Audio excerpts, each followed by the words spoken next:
வரிசையில் அடுத்து வரும் படத்தை கண்டுபிடிக்க. முதல் 2 படங்களை பாருங்க.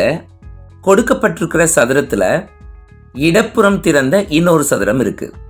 இதுல வலது மேல் மூலையில ஃபுல் ஷேடட் சதுரம் ஒன்று இருக்கு.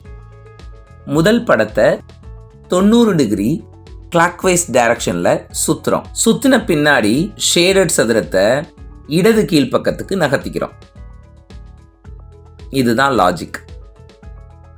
இப்ப இதே லாஜிக்கை 2வது படத்துக்கு யூஸ் பண்ண போறோம். முதல் படத்தை 90 டிகிரி கிளாக்வைஸ்ல சுத்தினோம்னா வட்டம் இடது கீழ்ப்பக்கத்துக்கு நகர்த்திக்கிறோம். இதுதான் தேவையான படம்.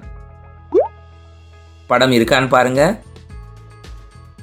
ஆப்ஷன் சி டிக் பண்ணிக்கலாமா?